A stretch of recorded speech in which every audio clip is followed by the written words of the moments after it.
and the state is about more than Les Miles did. I'm almost willing to go as far as saying that. Well, I mean, he's one of those old Cajun boys. Les Miles wasn't one of those. I mean, Les Miles coached under with the Wolverines, and he had a good run over at, I think, was at Oklahoma State for a while before he ended up going there. Les Miles is a good coach, but I think you're right. The culture there is definitely one that Orgeron fits, and I think those people in USC ought to be licking their chops knowing that they had him in. They could have had him, but they let him get away, and now Ed is living nicely down in Cajun country. Excuse me. So yeah, I think it would really be a great story if Minnesota and LSU play for the national championship. Wouldn't that be something? It definitely would, but Scott, I have to ask this question now. Sure. Because even though Alabama lost by 5, they did a great job of battling back into the game, as they should have, because this was a home game for them. Had this game been at LSU, I'm not so sure that blowout wouldn't have continued, honestly. Well, it's true. I think that if I actually think if the game had been played at LSU, I think LSU would have whipped them a lot worse. I think they would have blown them out of the building if it happens in Baton Rouge, not Tuscaloosa. That's just and I'm in agreement with that as well, because LSU, they went into halftime up 33-13, and eventually all good things must come to an end. Right. So I'm just going to pose this question to you. Sure.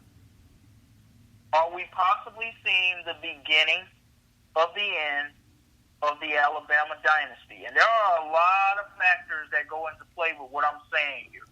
So I'm going to throw some of them at you. Okay. Nick Saban keeps losing assistants. You're not going to find another Kirby Smart. You can't find another Lane Kiffin. You can't keep finding these guys out there. And you have other teams in the conferences who are now coming back to a form of relevance once again. LSU, Georgia's still there. Despite what people may think about the Gators, Florida's still there. I believe they have an exciting future that's building there. And the biggest one of them all for me, Nick Saban's 68 years old. Right. He's closer to 70 than he is to 60. But he looks good, though, doesn't he? He does. He does. But here's something else you have to take into consideration here on a lot of this guy. And I'm not... I listened to this earlier on Fox Sports 1, and it did get my wheels turning here a little because I knew we were going to discuss this tonight. Is it possible that within the next 2 years that we could see Nick Saban actually retire? Because the television gigs, they're paying a nice chunk of change right now. 7-figure television deals. We see Urban Meyer has one with Fox Sports right now. He had one before he decided to go back and coach Ohio State. But Nick Saban, legacy solidified. He's closer to 70 than he is to 60. And this transfer portal thing that's now taking place has got to be wearing him out. Right. Yeah, well, first of all, let me answer that question for you. I don't see Nick Saban as a color analyst or a TV guy. I see Nick Saban when he leaves, that he retires with his wife, okay, he's an ambassador to the college and just starts taking time off. And I just see him just finally drifting away and leaving it permanently. Urban Meyer is different. I don't see it. I think when Saban decides to make the decision to leave, he's done.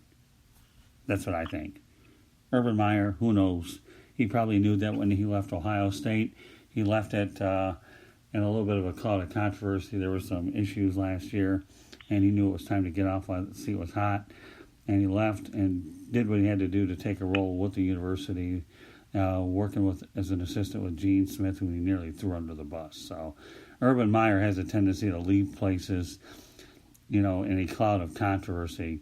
If think about what he did in Florida, that situation was a difficult situation.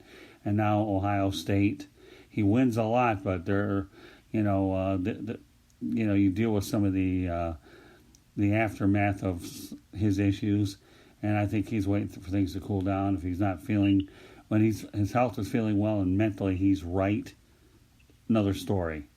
You know what I mean? So, but when Nick Saban retires, Xavier, he retires. He probably has a boat. His wife enjoys time with his family, and he's made enough money where it really wouldn't matter. I don't see him going into TV. So, what's your take? You think he's a TV guy? I believe he could be, but he's also one of those guys who, as you just said, he's made enough money. You know, he has his lifestyle outside of football. You know, he has a loving wife, a loving family who he would love to spend more time with. So I could see him completely just walking away and being done with it. He doesn't like dealing with the media, but he has no choice but to do it. It's part of the job. Yes. He represents the University of Alabama, and he's the man who's in the forefront of that university. And when you're in the forefront of that university, you represent them. Whether you're nice to them or not, it's another story, but you represent them anyways. I don't see him going on TV. Now, we have one other thing we wanted to talk about, and I think that, well, unless you want to get into it ahead of time, why don't we just talk about it tonight, and then you can come up with new stuff tomorrow. Talk about Willie Taggart, okay, who was fired after 21 games, and Chad Morris out at 22. Well, it sounds like to me, Taggart is a casualty at FSU, and Chad Morris a casualty at Arkansas. Judging by Chad Morris's record, he had to be out of there. And Willie Taggart, well, $17 million, $18 million to go away isn't a bad parting gift if you can get it. But I don't think Willie Taggart's coaching days are done. I really question whether or not Chad Morris's days, whether he becomes a full-time assistant somewhere else, because I hear his act. Well, he was doing okay with SMU. The Arkansas job's a tough job, but I see Taggart bouncing back when he's ready for the right situation. What's your take on that? I see Taggart bouncing back a lot faster than Chad Morris. That 4-18 record is one thing, but you have to look at also some of the things you don't even see in the box score and how that team was playing situational football. It was like, are you serious? Are you kidding me? Is this real right now? Like, no, I don't see it at all. And, he had a nice tenure as an assistant coach at Clemson when he was under Dabo Swinney there, when Dabo was first establishing the culture and getting things started there. But as you said, Arkansas is a big job. It's still in the SEC, and when they're winning, Razorback Nation is a real thing. So I believe he'll end up being an assistant again somewhere. I believe Willie Taggart will actually have to be an assistant first again, too. But I see him landing as a head coach again well before Chad Morris, because it's understood Florida State is a mess. And some of that mess was created by Jimbo Fisher. Some of that mess was created by others. But Jimbo did the smart thing by seeing the writing on the wall, and he got out of there and he went to Texas A&M. Right. Yeah, I don't think Taggart will be an assistant. I have a gut feeling. I don't know why. I could be wrong. But I'm a USF bull at heart. Should Charlie Strong get the boot there, I could see Willie Taggart returning to USF. I don't know why. I just have a feeling. He turned him around in the first place. He doesn't need it. He doesn't need to be in a Power 5 school to be happy. He knows that area pretty well. And, I think that Charlie Strong inherited some good players. And I'll be very curious to see whether or not Charlie Strong stays on for a whole lot longer. But we'll see what happens. I don't know. That's certainly... It's very true. It's very true. And, Scott, before we go off the air tonight, right, we brought up those two coaches being given their pink slips. I want to talk about, just for a few minutes, a coach who nobody had any expectations for this year, a program no one had any expectations for, but they're now bowl-bound and eligible, and that would be the University of Illinois. You got to give Lovie Smith some credit. Oh, yeah. Glad you brought that up. Thanks, Xavier. Yeah, Lovie Smith's a good coach. Why he didn't work out in Tampa is anybody's guess. I think he definitely could have gotten Jameis Winston on the right track, but Tampa was a little too impatient. But Lovie Smith is a guy who had success up with the Bears anyhow, so I'm sure he's using that as part of his recruiting repertoire for sure. So I'm happy for Lovey. He's actually gotten a couple quality wins up there, and maybe he isn't doing the job that PJ Fleck is, but he's certainly making Illinois football relevant for sure. Thanks for bringing that one up. I appreciate that. Lovey. Yes, and of course, we'll talk a little more about these things a little later on in the week, but that's just one I had to bring up because even though Michigan State is having a bad season for their standards, their coach is still Mark D'Antonio, and he's still a very good football coach. And Lovie Smith outcoached him last week. Lovie Smith is a guy who should still be a head coach in the NFL as far as I'm concerned, but he's doing great things with that college program now. And I'm excited to see that they're bowl eligible, and I'm even more excited to see the growth of that program going forward after this year. The Big Ten has a lot of good programs in there who are going to cause problems for the ACC and SEC going forward. Keep your eyes on that, ladies and gentlemen. Yeah, I'll tell you what, good point. And I'll say this. If Michigan State lets Mark D'Antonio go, I still think that would be a huge mistake. I really do. I don't think that Mark D'Antonio, even though they're having a tough year this year, I still think you give him another year. Again, it goes back to the age-old question. You and I will talk about this when we're talking coaches, okay? Who else would you go ahead to get to replace him right away? George Perlis isn't walking in that door, so.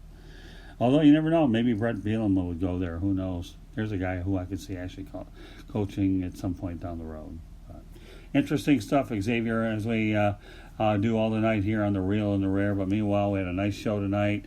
I'm glad we had an opportunity to talk about some extensive NFL football. I'd like to bring the colleges in. I think we're going to use that as a trend in the future. But any final closing thoughts here, Xavier?